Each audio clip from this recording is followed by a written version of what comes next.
Another week, another episode. Here we are once again. Okay, and we haven't moved, by the way. We've just been sitting in the seat for the last 3 weeks. We're continuing our tribute to Rabbi Dr. Avram Twerski, and we spoke to his son, and you'll hear that in this episode. It's really interesting, and it's we're really lucky to be able to sit down with him because this isn't something that he typically ever does, and you know it's cool to see his son and talk about the impact that he had on his life personally and just how he sees how his father impacted the world. But first, we want to show you, we got permission to play a clip of Rabbi Twerski, and of course there's hundreds of clips, but this clip in particular, we just want to give you a little taste of who Rabbi Twerski was, and you probably have heard it before, but in case you haven't, here it is. There's something I want to tell you about the stress and how we have to look at stress, okay? And I think it's an important thing because many people have told me from my lectures it's the one thing they remember, okay? I was sitting in a dentist's office and looked at an article that said, how do lobsters grow? Well, I don't care how lobsters grow, but I was interested in it. And it points out that a lobster is a soft, mushy animal that lives inside of a rigid shell. That rigid shell does not expand. Well, how can the lobster grow? Well, as the lobster grows, that shell becomes very confining. Right? And the lobster feels itself under pressure and uncomfortable. It goes under a rock formation to protect itself from predatory fish, casts off the shell, and produces a new one. Well, eventually, that shell becomes very uncomfortable as it grows, right? Back under the rocks. Good. And the lobster repeats this numerous times. The stimulus for the lobster to be able to grow is that it feels uncomfortable. Right? Now, if lobsters had doctors, they would never grow, because as soon as the lobster feels uncomfortable, goes to the doctor, gets a Valium, gets a Percocet, feels fine, never gets off its shell. So I think that we have to realize that times of stress are also times that are signals for growth. And if we use adversity properly, we can grow through adversity. That is such a famous viral clip, and we're glad they were able to show it to you. Now that you heard us speak for a few minutes and you watched that clip for a few minutes, go ahead and enjoy this episode with Rabbi Abraham J. Twerski's son. See you on the other side. Welcome to the Meaningful People Podcast, the podcast where we talk to people who are... Meaningful. Yeah, that sounds good. We are here with Mr. Shlomo. I say rabbi. Shlomo. Just go rabbi. Okay, Doctor. No, not Doctor. Not Doctor. Mr. Rabbi Shlomo.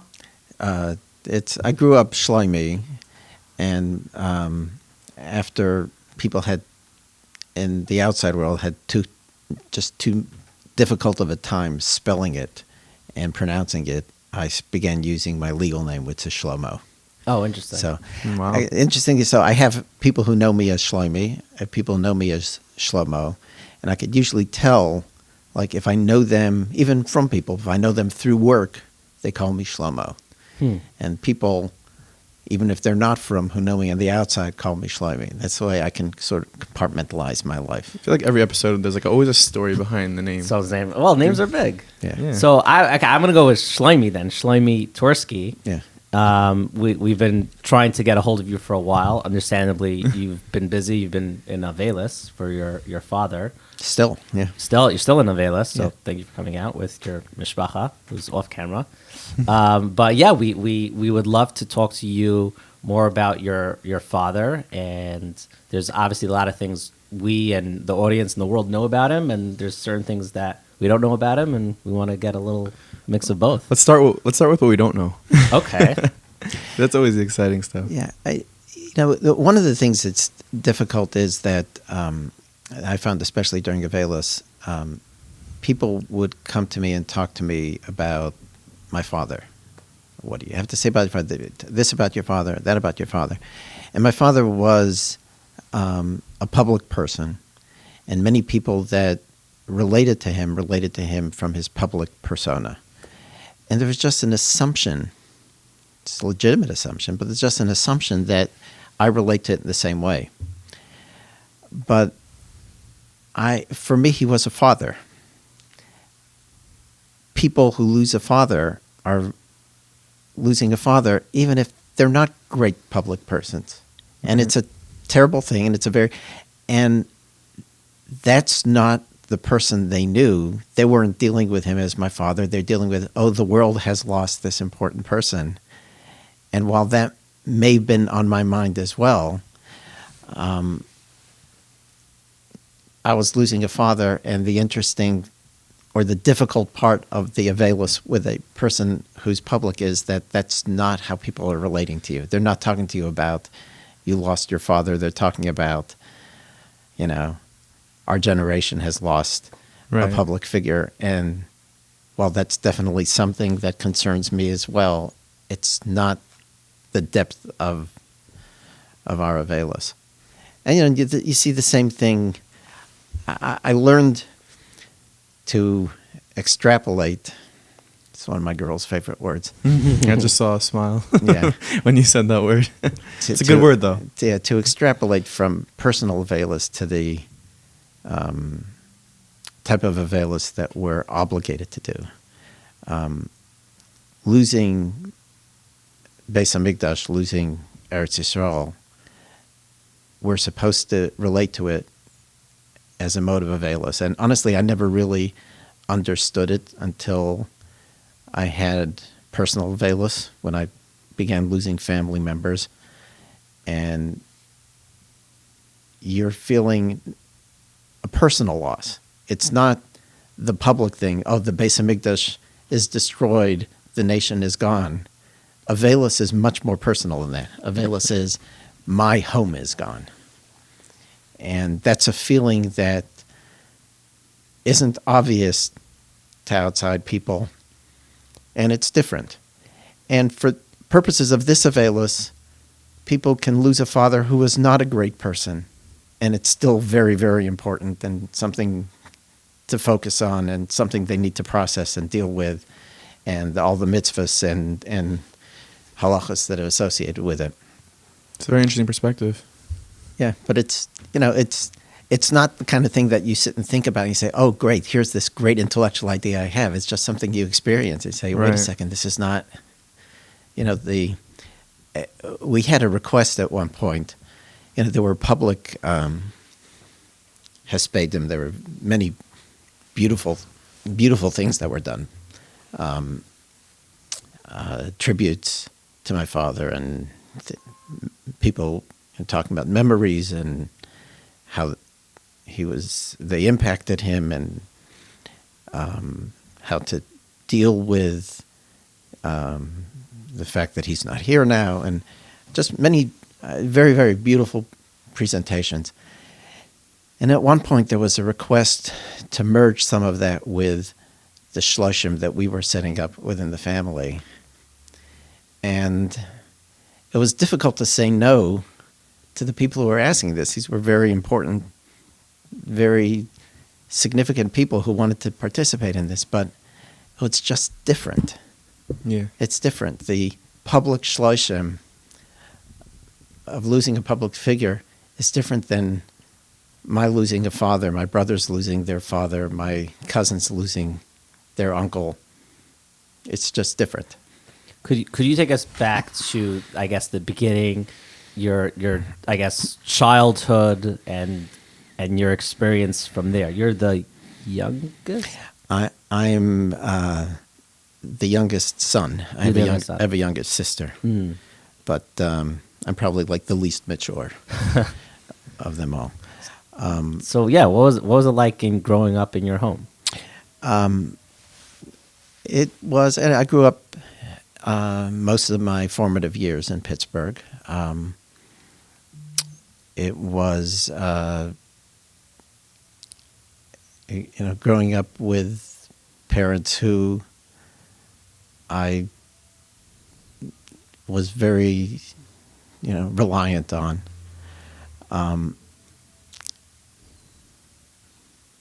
It was not this idea of, people will ask, like, how was it like growing up with your father? In other words, as if my father was constantly counseling me and, giving me Your life wasn't a bunch of quotes. My life was not a bunch of quotes. It was not a bunch of little videos about self-esteem and About lobsters and whatnot. About lobsters. And it wasn't. It was, my father would play ball with us and take us to the park. And I remember someone asking me, someone married into the family when I was older, after my grandfather had passed, and it was asking me, my grandfather, by all accounts, was a great man, and I knew him, he died when I was 15. He asked me to tell me something about my grandfather, who I felt very close to. And I said, when he used to come to town, he used to take me to the store and I would buy Hardy Boy books. He used to, when we were little kids, he put us on his lap, and then suddenly we found ourselves on the floor, and he would keep asking, why can't we sit straight? This was, this was a father and a grandfather, and it's, that's what life was. Yeah. I looked up to my father. I thought my father was, should be the next president of the United States. I mean, I literally thought he should be the next president of the United States. I remember that. I would have voted for him. Yeah. Probably. I think this was at a point in time when he was not constitutionally old enough to be president of the United States. But I don't think that was because I had any type of great insight into him. I think that's sort of the hero worship that most children, not mine, but most children have to their parents. And It's different generations. it's a different generation. Yeah. Or Yada, yada, yada, or yada. they have different parents. But I don't think that I had any great insight. It was, as years went by, I began to recognize, and I matured, I began to recognize more and more what I was dealing with. But there was a real challenge there. There were things that I took for granted. I mean, these days, for example, it's known, people don't challenge the fact that my father composed Hoshea Esamecha. Okay, Right. That's became sort of very, very common. That's common knowledge now. I remember not long after I went to yeshiva, we left home for yeshiva gedola. There was no high school in Pittsburgh, and my brothers and I all left the home to go to yeshiva. And I remember mentioning to someone in yeshiva that my father, that's something that, it's a niggun that my father composed. And the scorn and the ridicule that I had to endure for them, he said, oh yeah, your father made Yismachu, right? It was a joke. I mentioned something about, we're from a family that comes from the town where my ancestors were rebbes in the town of Harnesteipel. And these days there are, a number of Harnesteipel rebbes. It's not an uncommon thing. It's been sort of popularized. People are familiar with it.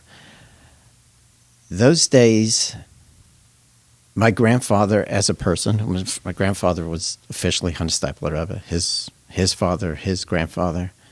I mentioned the name Harnesteipel once in yeshiva, and people just burst out laughing. They never heard anything so funny, and this was a source of ridicule for them. So I just learned at some point to shut it off. Well, how come? Why was that? Why would people? Well, because it sounded funny. Why? Because kids are kids. It does sound a little funny. What I'm trying to say is, though, this recognition of my father as a person and the family as a family did not exist in those days. There was a little bit of a notoriety to it, because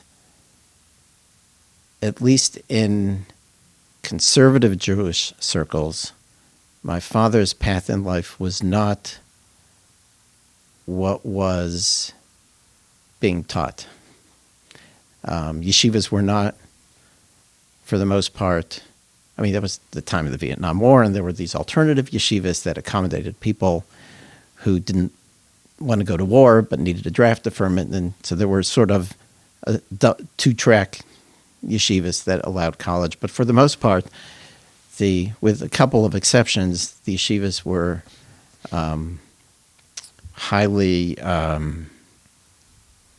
disapproving of secular learning.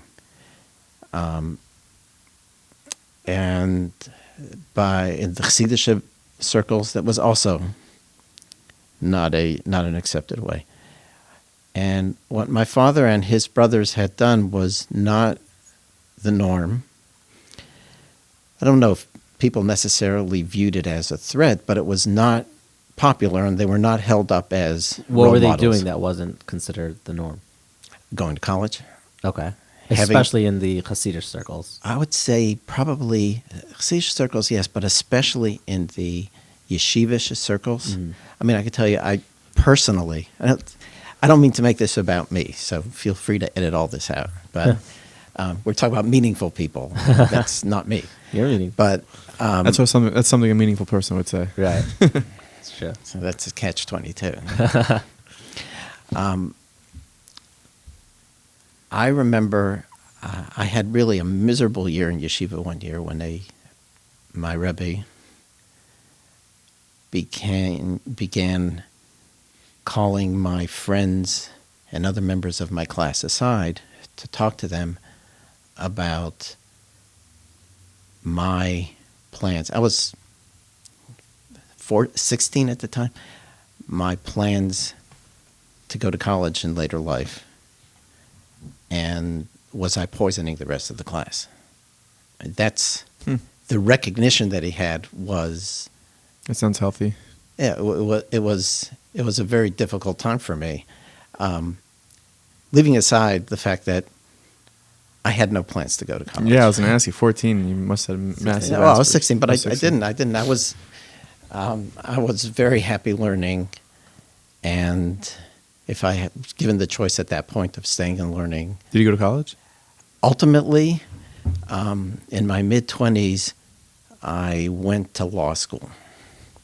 No. I did not go to undergrad, so I never went through sort of the really dangerous parts of college, the socialization part of college, which is also a risk I was exposed to. Right? I feel like that's something that's applauded today, no? Like going to university and being able to get that education, going to law school. Is that something that wasn't valued when you were growing up, or is it not valued now that I'm just missing it? It was the idea of being exposed to foreign types of thinking, especially liberal arts in undergrad. Mm-hmm. There are halacha shilas on this. People have Right. written about this. To what extent is it permissible to learn this? And to what extent is it considered, apart from the permissibility, to what extent is it appropriate? Is it dangerous? Are these foreign influences? Right. Remember, in those days, there was no internet, there were no cell phones. The enemy was college. These days, the enemy is much closer. Yeah. But in those days, college was, I don't mean to be uncharitable, but it was almost an obsession. Who's going to college? Who's not going to college? We are against going to college. And I got caught into this, and I was caught into it because of my father. It was not my fault. It's something that he did. I don't blame him for it, but I'm just saying that it just gives you an idea of this was his acceptance in society at that point. Was not this universal adulation. You did not walk into a Judaica store and see a bookcase full of his books where he's being held up as a role model. That's not the life that I experienced growing up. And you noticed that I guess turmoil of your father, I guess, doing something a lot more unconventional, that the world was like, whoa, what's going on over here? I never thought that what he was doing was unconventional. I never experienced it, right? Because facts don't lie. I see how he lived. I saw what his values were. I just saw it. You knew what it was. There was no. It's not like anyone I ever doubted. His his bona fides. But as far as this being sort of a guide and a model and an authority that people would listen to, that wasn't universally the case then. You mentioned the way he lived and his values. Could you share with us what that was? It's hard to do it in a quick interview. Yeah, no. Like, what's difficult is that some of this sounds terribly corny. Facts are facts. Facts are facts, but I think that you talk about a meaningful life and a purpose-driven life, and things that he talked a lot about in later years. Everything had an objective. He was out of the mainstream. He was living in Pittsburgh. People didn't see what he was doing. He wasn't living to show anybody anything. The things that he did from a religious standpoint, I don't think necessarily that the Pittsburgh community was that much of a maven on. I remember growing up, I remember hearing once, my parents were always strict. We always had to call everyone else, every adult had a name in front of it. It was either Mr. So-and-so or Rabbi so-and-so. Anyone who knew how to open a Gemara, we called Rabbi those days. But I should have called you Rabbi then. Yeah.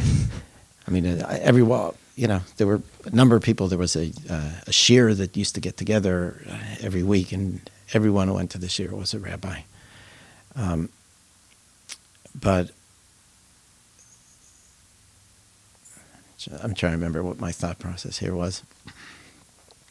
I remember one time hearing one of my brother's friends saying about that he was going to go ask my father something. I heard him tell me something. He goes, I'm going to go talk to Twerski about this. And I thought, wow, he's calling him Twerski. I mean, I didn't call his father by his last name. But, that's, I don't think that even there among many of the people in the town there was any special recognition. I mean, my father was not trying to make a point or show anyone anything. He was a very real person who was living life from a religious standpoint, and I think everything ultimately came down to religion. Everything came down to Hashem and Yerushalayim and what am I doing and how is this part of it? And if I would say that even sort of enjoying yourself is you're enjoying yourself to be able to rest up, to be able to do something more meaningful. It's interesting, though, the way, and this could be my own sort of jaded view of things, but the way, sort of the progression, I think my father became more of a public person, not through the Jewish community, but through the non-Jewish community. First people to make a big deal of my father I remember when my father showed up on TV once because they began interviewing him about things having to do with his practice. My father was sort of a public interest doctor where he did a lot of things to branched off from psychiatry to specialize in addiction, and there was a lot going on there. And I remember the first time my father was on TV, I remember my mother had to go out and buy him a blue shirt because they were told this was color TV. And he was told that he can't wear white because it would set off too much glare in the camera. And he didn't have a blue shirt. Could you put on a blue shirt, please? Yeah, we should have asked you to wear a I think these days it's a lot more sophisticated. But I remember that, and that was and this was at a time, I don't think they were asking my father these days to speak at a go-to conventions. Yeah. But that's interesting. he gained notoriety through the non-Jewish world. And, even today, that creates that bit of notoriety, I think, creates some notoriety within the Jewish world. like We have a ripple guy. effect. That's Yeah. one of us. We have a guy who's doing this. And then, it's unfortunate that it takes someone to be expert in something that's non-Jewish for them to get to listen to them from a Jewish thing. But I think that that's the progression. I don't think he's the only one that's gone that route. I think others have done that as well. Then even within Jewish circles, I think that the acceptance was much more in the I guess people talk about the right and the left. Acceptance was really much greater on the left. And he became sought after. And then after a while, people on the right would start, adopted him and started asking him things. And even then, but things were a little shaky. I remember at some point, and my father will talk about spoke about controversial things he did on domestic abuse and how that didn't go over well in traditional communities. But I remember even before that, this is something as seemingly insignificant these days and something as obviously and simple as don't drink to excess on Purim. It's a chilul Hashem. And my father was concerned also that from his practice that he saw this lead to literally ruin people's lives, because this is a stepping stone, this is a gateway into harmful behaviors. And the real problem here is that this was sanctioned and tolerated by the yeshivas and by the shtibelach, and if that's that's a dangerous point. And I remember how the criticism that he got because he was telling people not to drink to excess on Purim. He didn't say those days don't drink at all. Later days he was trying to say don't drink at all and go to sleep instead. But and they were saying things like, who does he think he is to weigh in on matters of religion? Did these things upset him? Did you ever see him get down about these type of things? So my father was a human being, so I would have been shocked if he would not have been upset. I see him visibly upset on it only a few times. I remember one time in particular, there was something that happened I don't recall, I believe it was one of the Reformed rabbis in Pittsburgh did something that was, at least those days, who knows what goes these days, but those days was considered, I can't remember the specific issue, but he did something that was beyond the pale. And there was a Jewish newspaper in Pittsburgh, the Jewish Chronicle, and my father, I believe, this is imperfect memories of a little kid, but my father, I believe, wrote in a response about what he thought the flaws in this Reform rabbi's approach. And the Reform rabbi answered that he appreciates the attention of Dr. Twerski, but he believes that in matters of religion, religion should be left to the rabbis, and my father should deal with medicine.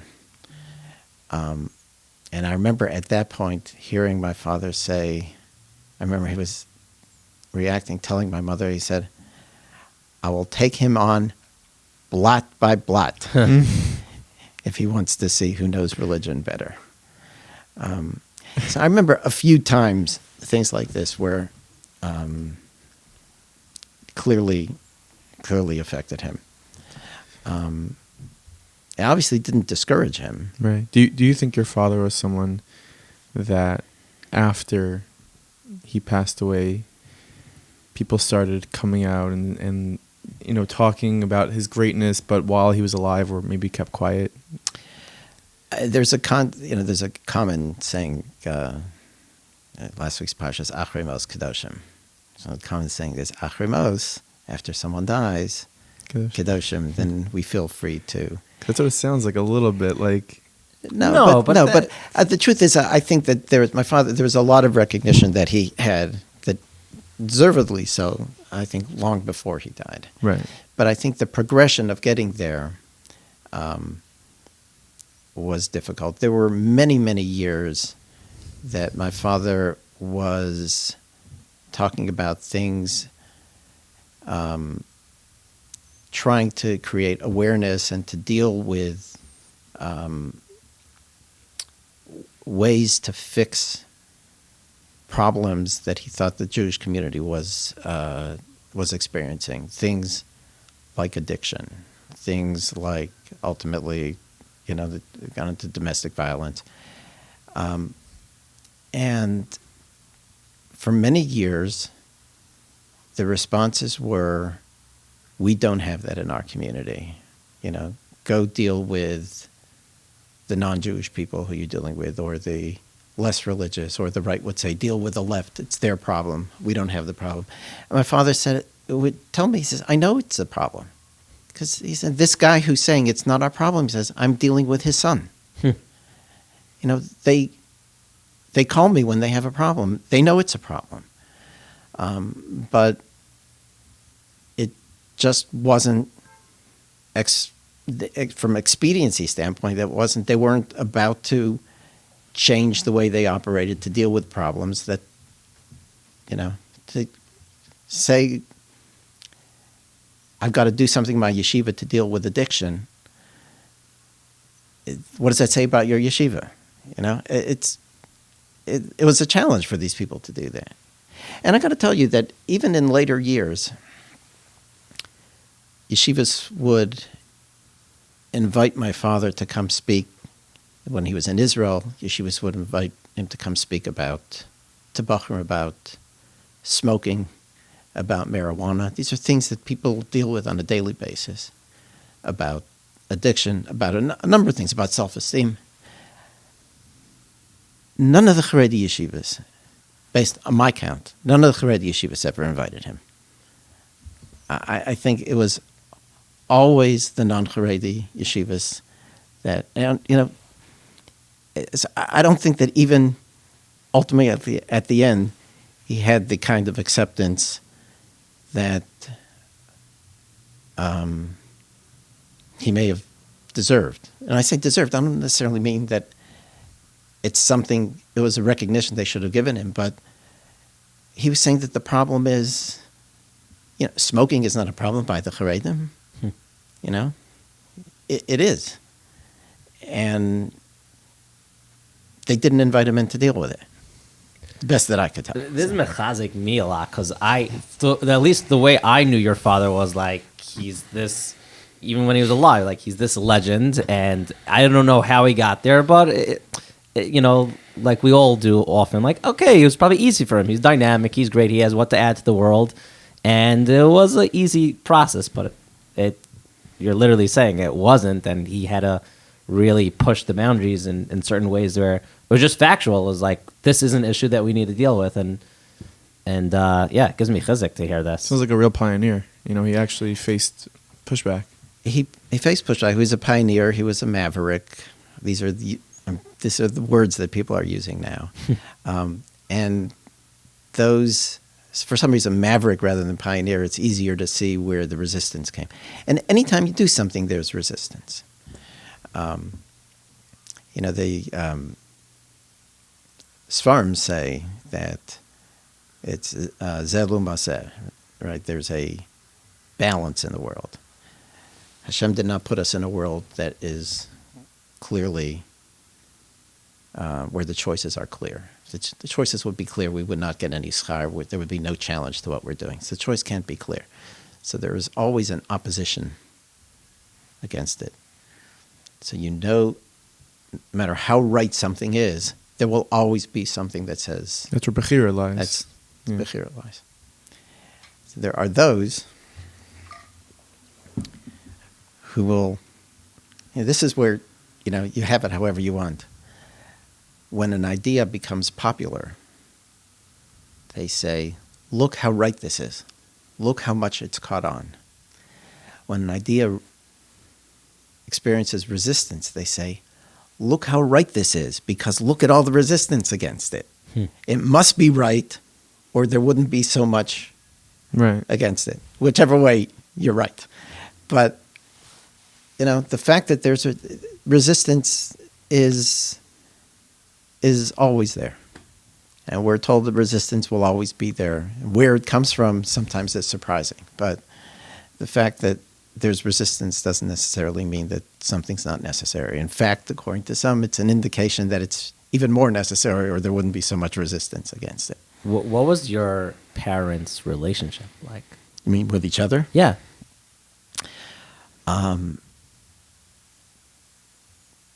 My parents were very, very close. And, it's interesting because my father was blessed with 2 wives, consecutive. But so I got to observe not just my parents' relationship, which, you look at with some bias, but my father's relationship with his wife after my mother died.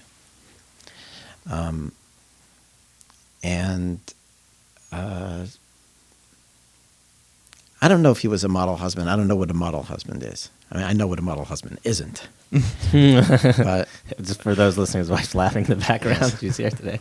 Yeah, she can tell you. But I know that he considered the marriage relationship to be a central part of his life. And that's even the Svarim I'll talk about the concept how the world was created with Kutchabrichu and Shechina, and this is the dynamic that we live in, right? Every single mitzvah we do, if you say L'Shem Yichud, you talk about, and Kutchabrichu and Shechina is ultimately, we live through that, or we model that in the marriage relationship. So it's a central part. So even just from a theological standpoint, it's like a big deal. But it was a big deal. My father deferred a lot to my mother on a lot of things.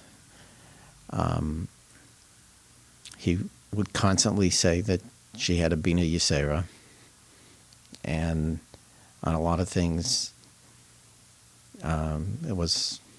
she got to make the decision. I don't always agree with it, but it was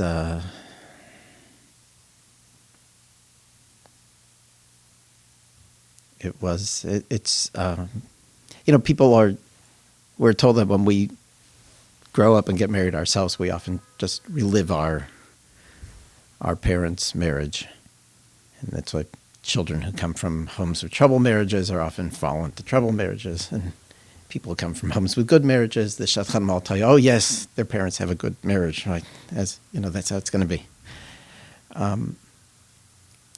Based on that, I should be having a great marriage. What would you say is a lifelong message? I'm sure there's a lot that you take from your father. See, that's very difficult because, that's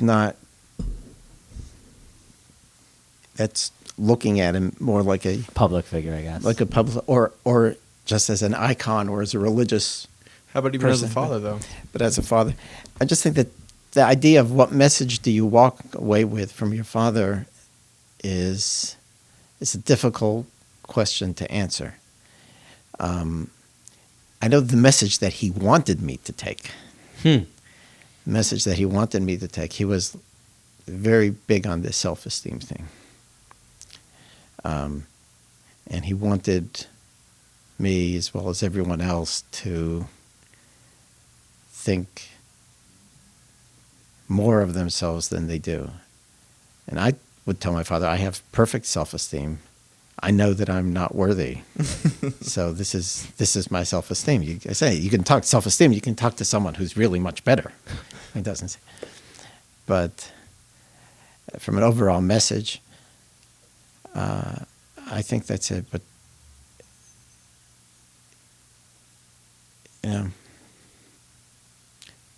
what to do if I could sum it up in a single thing, it would be a mensch. There's so many things that people have. There's so many qualities that they have, and the problem is, you put two people together and they're both brilliant people, witty people, whatever. They're just not. They just don't act right. Don't act right. And there's so many of the rough edges are just not relevant if you're just a mensch. So you're mavater, you give in on something, you don't insist on your own thing. I'll tell you this, after my father died, people began making lists of his achievements and what he was. And they would say that, he was a psychiatrist and an addiction expert and a Talmud Chacham, and he wrote to the Stipler. By the way, I don't know if you've heard that he had exchange of letters with the Stipler. When we grew up, I never heard of the Stipler. My father would write letters. There was a Talmud Chacham in Eretz Yisrael that he would write letters to, and he would, those days, all letters to Israel came on these aerograms. These were these single sheet of paper that you would fold up 3 or 4 different ways, and then you would write the letter on that. And then we'd get a letter back from him in the mail, and it was always, we got a letter from Rabbi Yaakov. It was a big simcha. My father got a letter from Rabbi Yaakov. But when I was in Mr. Yaakov, this concept, this thing of the Stipler, I didn't hear till I went to yeshiva and then put the two together. See, and there again. Then you're too scared to say anything. Well, I didn't. I tried once or twice. I said, I remember learning Kiddushin, and there was a thing in the Kibbutz Yaakov on Kiddushin. I said, I remember from this letter, this is... My father's friend. No, this is what he wrote to my father. Right. This is... And, people were, yeah, right. Did people not believe you, or they don't want to hear it? They did not believe me. Wait, so why your father not tell you about the Stipler and look who's writing to me? He didn't want to, show off, or... He didn't... I don't think it ever crossed his mind to do it. He would say, there's this huge Talmud Chacham over there, and he would write him shalos, and he would get back responses, and then responses came. It was great, and see what he wrote, and it just was. Do you recall an example of one of their exchanges? Yeah, a lot of these came when I was too young to appreciate them, but in later years, my father saved them, so I would go back and read some of them, and it's interesting because some of the dialogue was not just in learning. Some of it was practical. There was this dialogue about my father going to medical school, which was before days of before I had any cognitive skills to understand that. But so that was all written there, and there he would write things about my family. The Stipler and my grandfather knew each other growing up. They were from the same town. And the Stipler's family had great respect for my father's family, and the Stipler would write about that and, talk That's about... That's amazing. Are these letters somewhere now? Well, yeah, them? Yeah, my brother now has all the letters, but my father actually at some point published the letters. There's a sefer. It's available on Nitzar Chacham. You can find it. It's Yayamer Yaakov Yisrael, And it's interesting, one of the letters there, the stapler writes to him that he says, I'm amazed at, this is after he was in medical school, I think after he had begun practicing, and he says, I understand you're a doctor and you're spending your time on these things, and the stapler wrote to me, he says, I still feel like, in talking with you, like I'm talking with someone who sits in cuddle the whole day. So that was sort of the exchange. It was a very interesting exchange there. That's incredible. But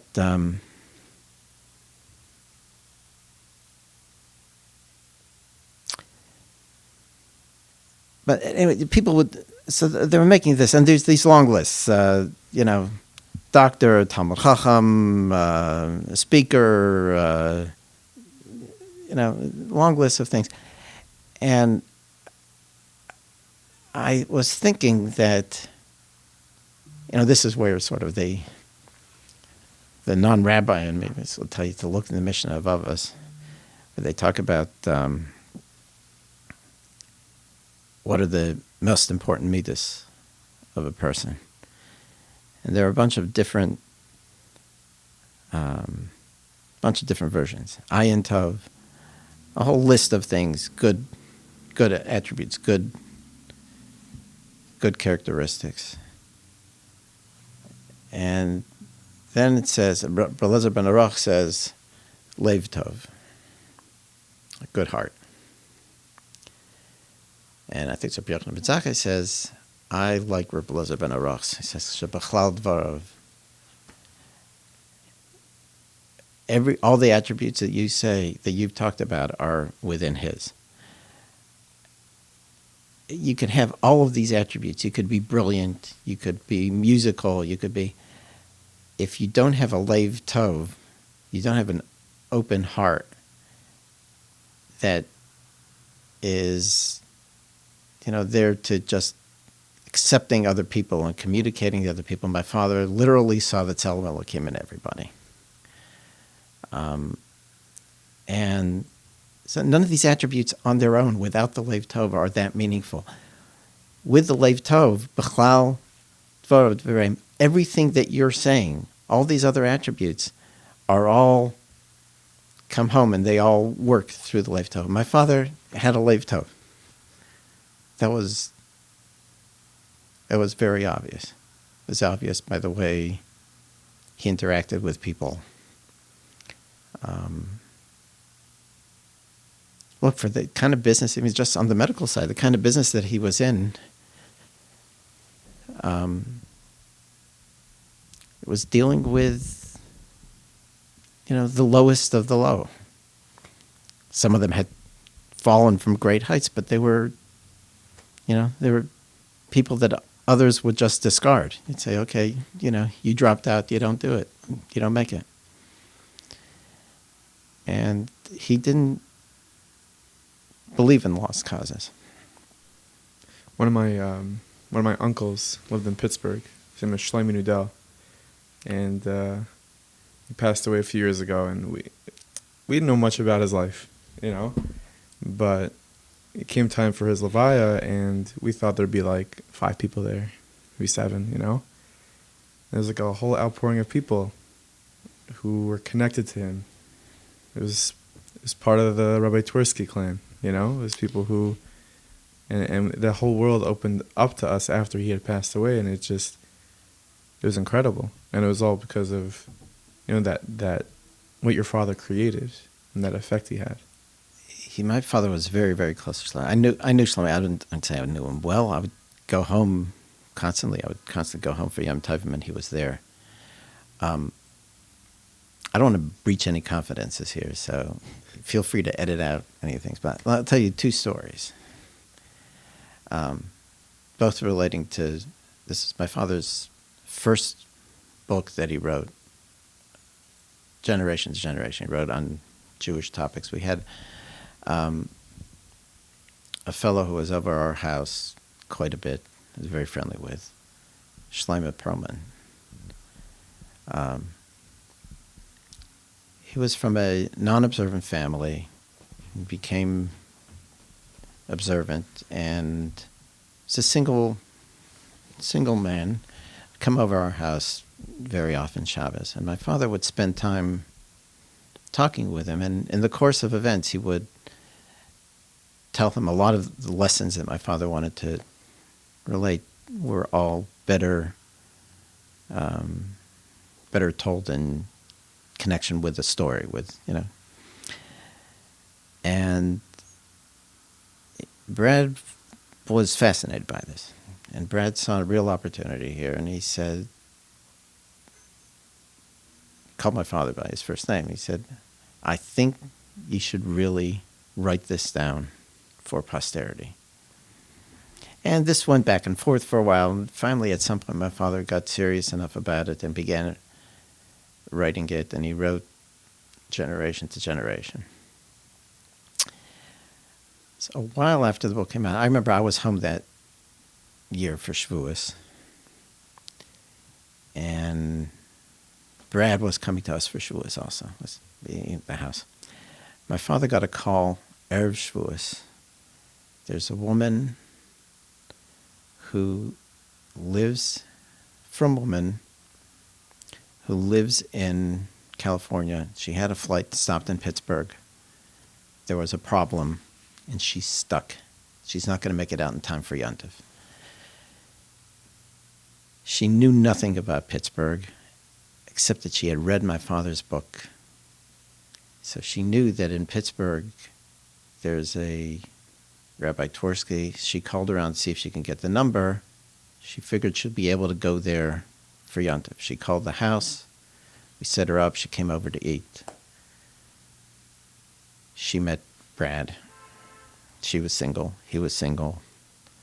I remember telling Brad, walk her home, because Brad liked her. And they got married. They have a wonderful family now. Just saw him by Shiva. And, that's sort of one of these things. Brad had my father write the book. Because of the book, Because of the book, she came over and they met. It's one of these stories. That's the story behind that book. There's a story. My father wrote a book on Haggadah, Me'avdas L'cheres, from bondage to freedom. One of my wife's associates was telling us the other day that he was searching for the thing from bondage to freedom, and his filter cut him out. And my father writes in that book that he has this fellow who was over with us quite a bit, who had been dealing with addiction issues and was deeply in recovery. And my father had counseled him not to go back home because the home, not the house itself, but that whole area with all of his associates and everything, he's going to see all these familiar traps and, have a danger of being drawn back into things. So stay someplace. My father put these guys up in Pittsburgh. We used to have a dorm for, there was a name for these guys in Pittsburgh. I don't know if you saw this, but the Pittsburgh people, when they would see these frum or quasi-frum people come in, all of a sudden they would start showing up in shul and everything. They'd say, who are these guys? And they said, these are the Shiites. These are the people this is how they were known. So this guy was a Shiite. And he said one year, Pesach time, he said that he wanted to go. It's been a long time since he was home for Pesach with his father. And his father was a ben yeshiva, Talmid Chacham. So he wanted to go home. He went home for Pesach, and after Pesach he came back and told my father, he said that we had a very interesting experience by the Seder. He said the Seder, his father started to say Avadam Hayinu. And this fellow said, he says, I have to interrupt you. He says, you really think you know what it means to be an Eved? You think what it means to have your entire life taken away from you, where your ability to make your own choices and to try to do the right thing and then try to have a constructive life is being dragged away from you by these unseen forces and compulsions. He says, you can't understand what this is. He says, I can, because he had gone through addiction and recovery, and he says, I can tell you about what Avdus is, and I can tell you about what Cherus can accomplish. And that inspired my father, and he wrote this Haggadah, From Bondage to Freedom, with a lot of this theme. And that was inspired by this incident. That was Shlomo Nadel. Really? That's really cool. Okay, so as we wind down, is there anything that you would like to say? We're giving you the mic. Is there anything you'd like to say? Yeah. I really couldn't have done it all without Is your acceptance speech? Was it the Oscars tonight? Yeah.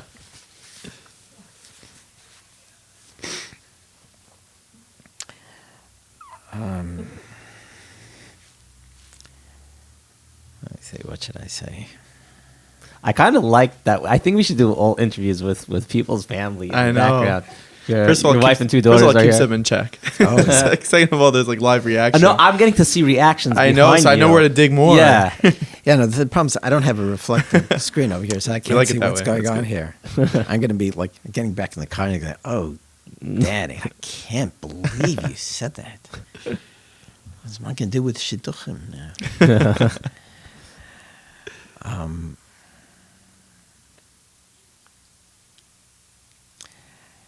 See, I don't know. I'll tell you, the problem with that question is, It's so open-ended. no, it's not just it's open-ended. Well, it's open-ended enough. It's a so terrible question. No, it allows, it's perfect for someone, you want to give someone the floor to say whatever they want, and now it's fine. So I have an agenda. I say, but that's a question, that's about me. Yeah. You know what I mean?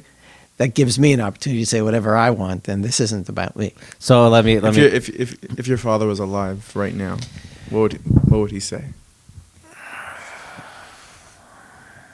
Because he hasn't been gone that long, but a lot has happened in this world since he's been gone.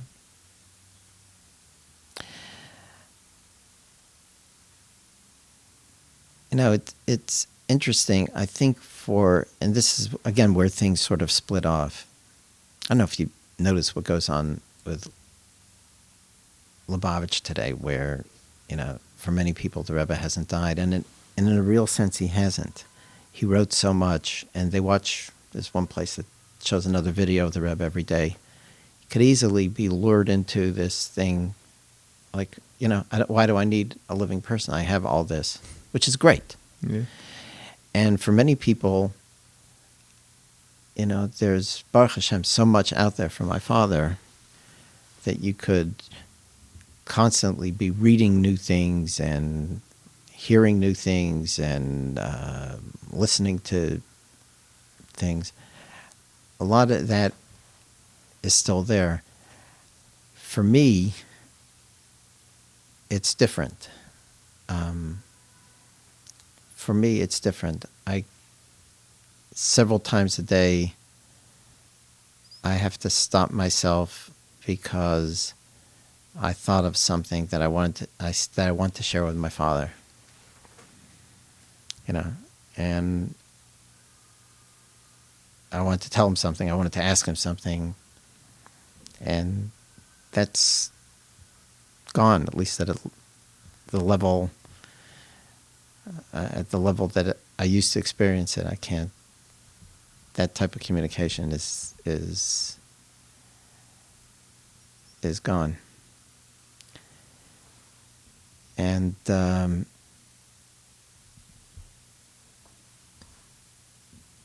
it makes you really, really want to believe in Tchias HaMesim. It makes some of these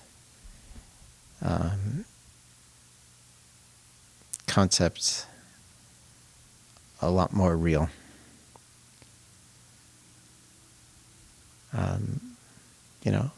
Ultimately, bottom line is that I want to, sit next to him or sit on his lap still, which we did even in later years, and hold his hand and tell him a joke, and